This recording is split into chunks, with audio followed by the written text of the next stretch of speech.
Everyone, आज हम लोग शुरू करने जा रहे हैं क्लास 11th का चैप्टर नंबर 1 केमिस्ट्री, जिसका नाम है some basic principles of chemistry.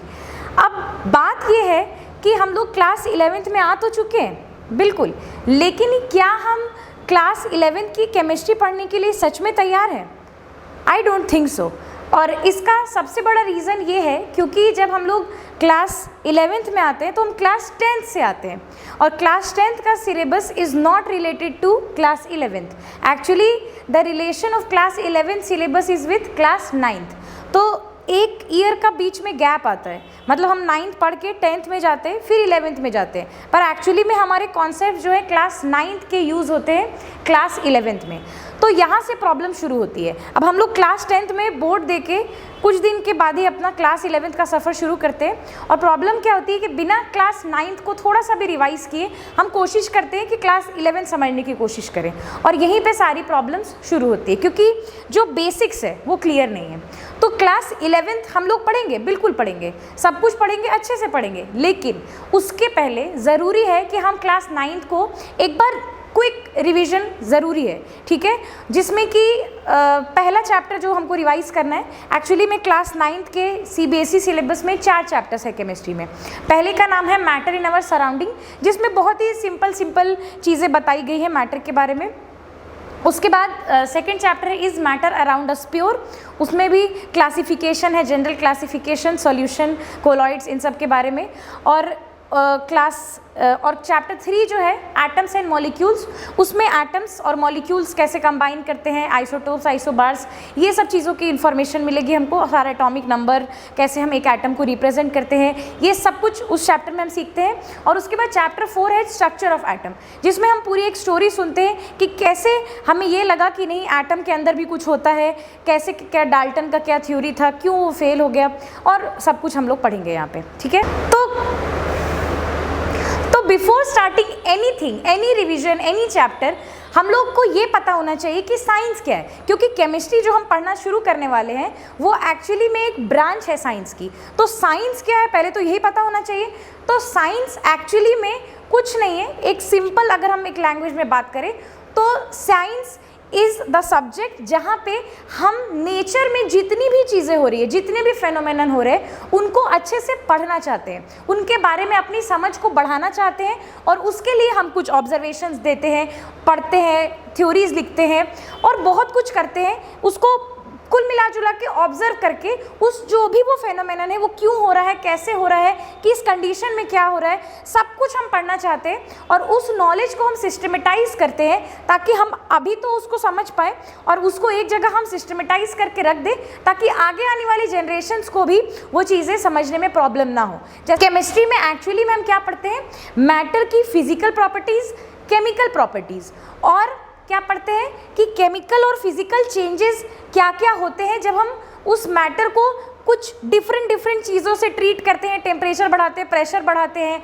और भी किसी चीज़ से रिएक्ट करवाते हैं, क्या होता है, वो सारी चीज़ें हमको पढ़नी है। और हम यहाँ पे केमिकल कॉम्पोजिशन के बारे में पढ़ते हैं कि वो जो मैटर है वो कैसे बना हुआ है। कुल मिला जुला के chemistry is all about this. क्या पढ़ते हैं हम लोग केमिस्ट्री में? Physical and chemical properties of matter, उसका केमिकल कॉम्पोजिशन कैसा है, और कि जब हम डिफरेंट कंडीशंस चेंज करें तो क्या फिजिकल और केमिकल चेंजेस होंगे उस मैटर के साथ। पूरा जो केमिस्ट्री है it is all about that only. पर before understanding this chemical physical changes, first let us try to understand कि मैटर क्या होता है, ठीक है।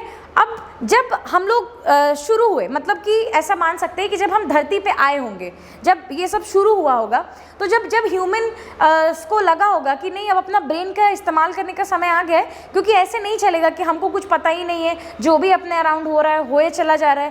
तो हम चाहते थे कि हम जो भी अपने अराउंड चीज़ें हो रही हैं उसको थोड़ा समझें, उसके प्रति अपनी समझ को विकसित करें, और जैसे चल रहा है वैसे नहीं चलेगा, थोड़ा सा और डेवलप कर सकते हैं। हो सकता है कि हम इन चीज़ों के बारे में जानें और हमारी समझ और बढ़ जाए, हमारा जो ज़िंदगी है वो और ज़्यादा आसान हो जाए। और हुआ भी है।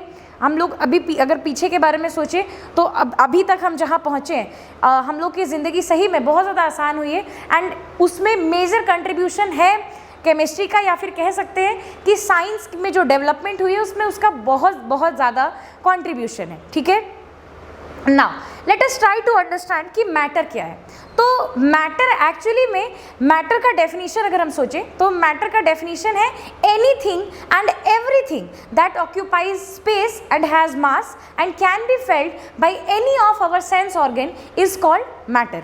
मतलब कि दुनिया में जो भी चीज़ हम देख पा रहे हैं, अगर उसके पास मास है, थोड़ा सा भी मास है, ऐसा ज़रूरी नहीं कि बहुत ज़्यादा मास होना ज़रूरी है, थोड़ा सा भी मास है, अगर वो थोड़ा भी स्पेस ऑक्यूपाई कर रहा है, या फिर अपने हम पांचों जो सेंस ऑर्गन है हमारे पास, उनमें से उसको हम फील कर सकते हैं, तो उसको हम क्या बोलेंगे? मैटर। अब ये जो डेफिनेशन है वो एक्चुअली में सब कुछ कवर कर लेती है, जो भी आपको दिख रहा है उन सब चीज़ों को कवर करती है, ठीक है। जो चैप्टर 1 है केमिस्ट्री का, क्लास 9th का, उसके अकॉर्डिंग सारा मैटर किससे बना होता है? बहुत ही छोटे पार्टिकल से बना हुआ होता है, ठीक है। मतलब ऐसा नहीं है कि अगर मान लो कि अगर हमको कोई एक शीशा दिख रहा है जो कि बहुत बड़ा है, शीशा ही है, अगर हम उसको तोड़ें तो एक्चुअली में उसको बहुत छोटे छोटे पीसेस में तोड़ सकते हैं। इसका क्या मतलब हुआ कि उन छोटे छोटे पीसेस को मिला के ही उस शीशे को बनाया गया है। तो कुल मिला जुला के बात यहाँ पे ये है कि जो मैटर है वो कैसे बना हुआ है? बहुत ही छोटे छोटे पार्टिकल से।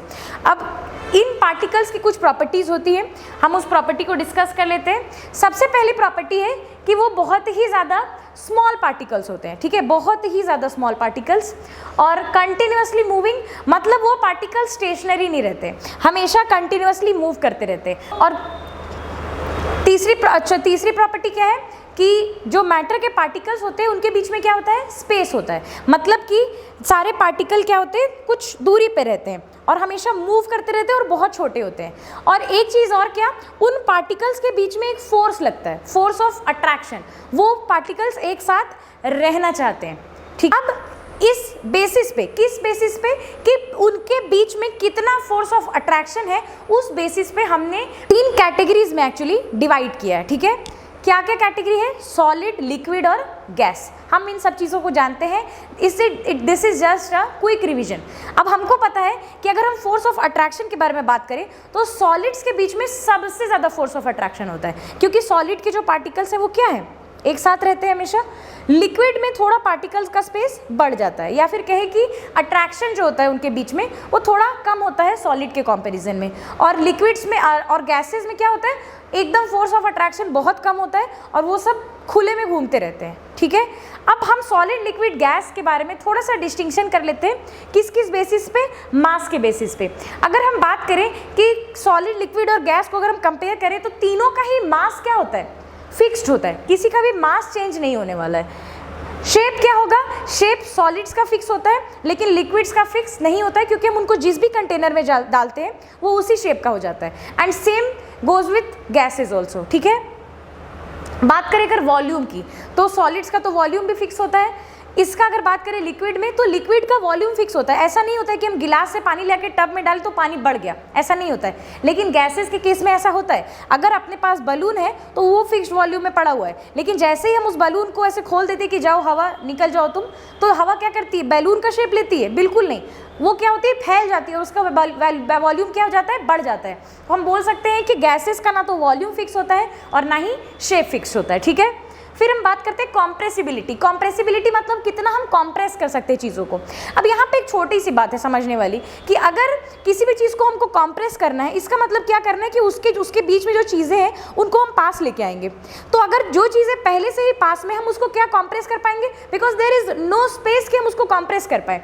तो सॉलिड्स के केस में क्या होगा? स्पेस होता ही नहीं है, फोर्स ऑफ अट्रैक्शन इतना ज़्यादा होता है, वो सब पास पास रहते हैं, इसलिए उसको कॉम्प्रेस करना क्या होता है? मुश्किल होता है। लेकिन अभी वहीं पे अगर हम लिक्विड ले लें, बैलून में मान लो लिक्विड भर लिए, तो उसको कितना आसान होता है उसको ये करना, कंप्रेस करना। और अगर उसमें गैस भरा तब तो एकदम मज़े से कंप्रेस कर सकते हैं। बात करें फ्लूइडिटी की, फ्लो करने का, तो हमको पता ही है कि सॉलिड्स फ्लो नहीं करते। अगर हम अभी सॉलिड बॉडी है, अगर हम फ्लो करने लगते तो अभी हम यहाँ नहीं होते, शायद हम फ्लो करते करते कहीं पहुँच गए होते। Because I am a solid, that's why I am not flowing, that is why I am standing here. नहीं तो अभी तक वीडियो बनाते बनाते हम नीचे कहीं गिर गए होते, है ना। लिक्विड्स का फ्लूइडिटी के बारे में हमको पता ही कि लिक्विड को जहाँ भी डालो थोड़ा सा भी उसको जगह मिले वो फ्लो करना शुरू कर देगा। और गैस तो बहुत ही बढ़िया फ्लो करते हैं, एकदम दिख ही रहा है चारों तरफ गैस ही फ्लो कर रही है, ठीक है। रिजिडिटी के बारे में अगर बात करें, वही कॉम्प्रेसिबिलिटी वाला फैक्टर है। कौन ज़्यादा रिजिड होगा? सॉलिड। लिक्विड थोड़ा कम और गैस बहुत ज़्यादा, ठीक है। अगर हम बात करें डिफ्यूजन के बारे में, डिफ्यूजन क्या होता है? इंटरमिक्सिंग, ठीक है। इंटरमिक्सिंग क्या? दो सॉलिड, अभी हम यहाँ पे दो मार्कर अगर लेके आए, अगर हम यहाँ पे दो मार्कर ले आए, क्या ये दोनों को हम पास ला रहे हैं तो ये दोनों मिक्स हो जा रहे हैं? बिल्कुल नहीं। अगर दोनों को पास भी रख दे तो भी एक दूसरे में मिक्स नहीं हो रहे। तो सॉलिड्स के केस में डिफ्यूजन जो होता है वो ना के बराबर होता है, ठीक है। अब अगर हम बात करें लिक्विड्स के केस में, अगर हम दो लिक्विड्स को मिलाएं तो वो आपस में मिल जाएंगे, प्रोवाइडेड कि अगर वो मिसिबल है तो, ठीक है। अब अगर हम बात करें गैसेस के बारे में तो वो तो बहुत ही बढ़िया मिक्स करते हैं। यहाँ पे अगर कोई भी थोड़ा सा भी गैस इवॉल्व हो वो पूरे में फैल के मिक्स हो जाएगा जो भी एटमॉस्फेरिक गैस है। तो फ्लूइडिटी अगर हम कंपेयर करें तो सबसे ज़्यादा फ्लूइडिटी किसके पास है? Gas, then liquid and then solids, ठीक है। अब हम बात करते हैं स्पेस के बारे में, ठीक है। स्पेस किसके बीच में? पार्टिकल्स के बीच में। पहले भी हम बात कर चुके हैं। अगर फोर्स ऑफ अट्रैक्शन ज़्यादा होगा मतलब कि क्या होगा? स्पेस कम होगा, ऑब्वियसली, क्योंकि ज़्यादा पास पास रहना चाहेंगे वो, तो स्पेस नहीं होगा। तो सॉलिड्स के केस में सबसे कम स्पेस, फिर लिक्विड्स के केस में और गैसेस के केस में सबसे ज़्यादा स्पेस होता है, ठीक है। अब बात करते हैं कि क्या इन तीनों स्टेट्स को, एक मज़ेदार बात है इन तीनों स्टेट्स के साथ क्या, कि इन तीनों स्टेट्स को हम इंटर कन्वर्ट कर सकते हैं। मतलब हम सॉलिड से लिक्विड जा सकते हैं, लिक्विड से गैस, सेम मटीरियल में, ठीक है। इसको हम लोग बोलते हैं इंटर कन्वर्जन। अब ये किस कंडीशंस के अंडर होता है? हम दो चीज़ें चेंज कर सकते हैं, टेम्परेचर और प्रेशर, ठीक है। टेम्परेचर चेंज करने का मतलब कि हम उसको और ज़्यादा उसके पार्टिकल्स को क्या दे रहे हैं? हीट कर रहे हैं, ठीक है, तभी उसका टेम्परेचर राइज करेगा। तो कि जो हमको पता है कि जो मैटर के पार्टिकल्स हैं उनके पास एनर्जी होती है, तभी तो वो कंटिन्यूसली मूव कर रहे होते हैं। और जैसे ही हम टेम्परेचर बढ़ाते हैं वो और ज़्यादा तेज़ी से मूव करने लगते हैं और हमको वो मोशन दिखने भी लगता है। हम इसको एग्जांपल ले सकते हैं, अगर हम पानी को रखें गैस पे तो उसके बाद क्या होता है? एक पतीले में अगर हम पानी रखें तो क्या होगा? पहले हमको उसके पार्टिकल्स मूव करते हुए नहीं दिखते, लेकिन जैसे जैसे दिखे हमको कुछ तो मूवमेंट दिखने लगता है और जैसे जैसे पानी उबलने लगता है तो हमको अच्छा खासा मूवमेंट दिखाई देने लगता है। तो इससे होता क्या है? पार्टिकल्स को क्या हो गई? बहुत ज़्यादा एनर्जी मिल गई, जिसकी वजह से वो क्या कर पाए? बहुत तेज़ी से मूव करते हैं, ठीक है। काइनेटिक एनर्जी बढ़ जाती है एक्चुअली में पार्टिकल्स की। तो temperature is directly related to kinetic energy. जितना ज़्यादा टेम्परेचर उतना ज़्यादा उन पार्टिकल्स के पास मूव करने की एनर्जी।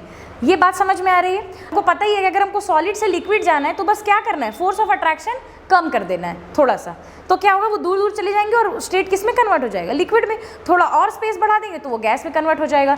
तो इस तरह से जो हम टेम्परेचर बढ़ाते हैं तो हम किससे जा सकते हैं? सॉलिड से लिक्विड, लिक्विड से गैस। इसका सबसे अच्छा एग्जाम्पल हम एक कच्चा मैंगो बाइट टॉफ़ी ले सकते हैं। हमने एक कच्चा मैंगो बाइट टॉफ़ी ली, वो अभी किस स्टेट में? सॉलिड स्टेट में। हम उसको हीट करते हैं, वो किस स्टेट में चला जाएगा? लिक्विड स्टेट में, पिघलने लगेगा। और फिर और ज़्यादा हीट करेंगे तो क्या होगा? वो काला वाला हो जाएगा, जल जाएगा और उसमें से धुआं निकलना शुरू हो जाएगा। तो देखा कैसे टेम्परेचर बढ़ा के हम सॉलिड से लिक्विड, लिक्विड से गैस गए। फिर हम गैस से लिक्विड भी आ सकते हैं टेम्परेचर को डिक्रीज़ करके, ठीक है। और इन सारे प्रोसेसेस का एक एक नाम होता है, अभी हम लोग डिस्कस कर लेंगे। और हम प्रेशर बढ़ा के और घटा के भी क्या कर सकते हैं? स्टेट्स को चेंज कर सकते हैं। प्रेशर बढ़ाने का मतलब कि हम किसी भी चीज़ को दबाएं, प्रेशर देने का मतलब दबाना होता है। तो प्रेशर अगर हम बढ़ाएंगे तो एक्चुअली हम क्या करें? उन जो पार्टिकल्स हैं उनके बीच के स्पेस को हम कम कर रहे हैं, ठीक है। इसका मतलब उनके फोर्स ऑफ अट्रैक्शन को हम क्या कर रहे हैं? बढ़ा रहे हैं। तो अगर हम गैस के फोर्स को, अट्रैक्शन को बढ़ाएं तो उनके बीच का क्या होगा? स्पेस कम होगा, तो वो किसके तरफ आएंगे? लिक्विड के साइड। और ज़्यादा स्पेस बढ़ाएंगे तो वो किसके साइड आएंगे?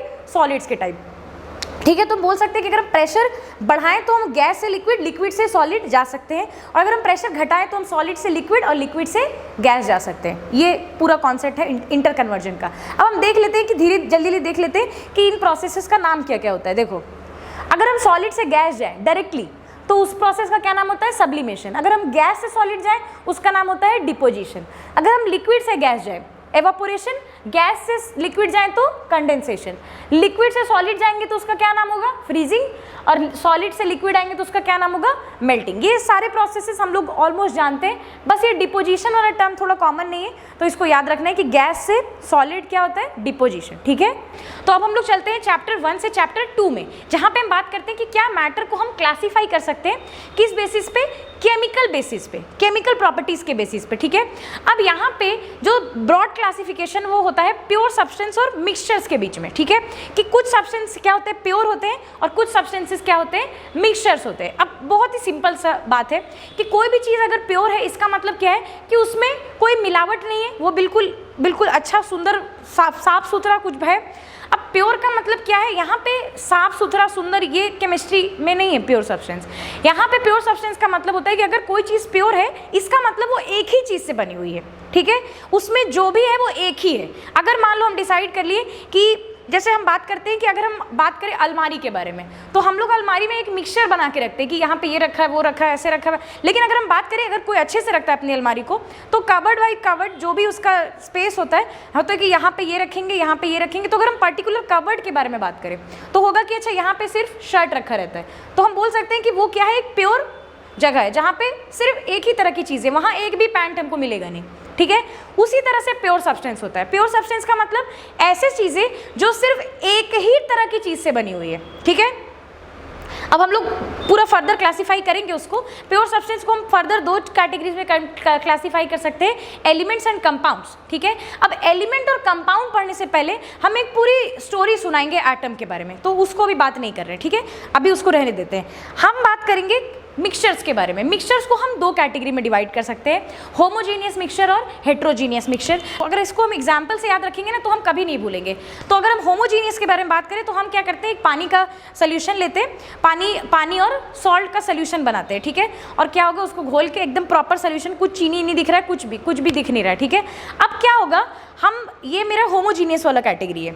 हम एक और सोल्यूशन बनाने की कोशिश करते हैं जिसमें हम क्या करते हैं, पानी डालते हैं, उसमें सैंड डाल देते हैं, ठीक है, उसको भी मिलाने की कोशिश करते हैं, ऐसा नहीं है। अब ये दोनों जो है ये हमको अच्छे से समझा देंगी होमोजीनियस और हेट्रोजीनियस का जो डेफिनेशन है। देखो 3 बातें होती हैं होमोजीनियस में। सबसे पहली बात क्या होती है कि होमोजीनियस में यूनिफॉर्म कंसंट्रेशन होता है थ्रू आउट। मतलब क्या कि अगर हम उस सॉल्यूशन के जो ग्लास है उसके हम किसी भी पार्ट को ले ऑब्जर्व करें स्टडी करने के लिए या देखें भी, तो भी हमको दिखेगा, या हम किसी भी पार्ट को टेस्ट करेंगे अगर उस सोल्यूशन के, तो हमको सेम टेस्ट आएगा, सेम कंसंट्रेशन होगा, पूरा यूनिफॉर्म होगा, कुछ भी कहीं ज़्यादा कम नहीं होगा। ये बात हमको पता भी है।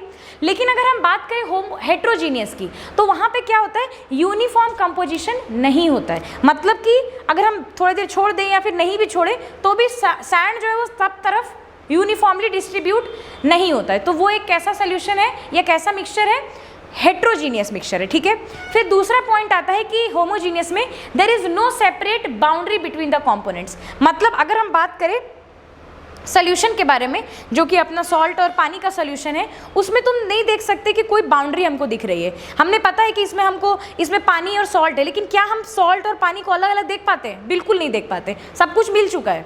तो there is no separate boundary between the components. लेकिन हेट्रोजीनियस में क्या होता है, there is a separate boundary. हमको दिखता है कि अच्छा पानी यहाँ से खत्म हो रहा है और यहाँ से सैंड शुरू हो रहा है, ये हम देख पाते हैं। बाउंड्री वाला कॉन्सेप्ट हो गया।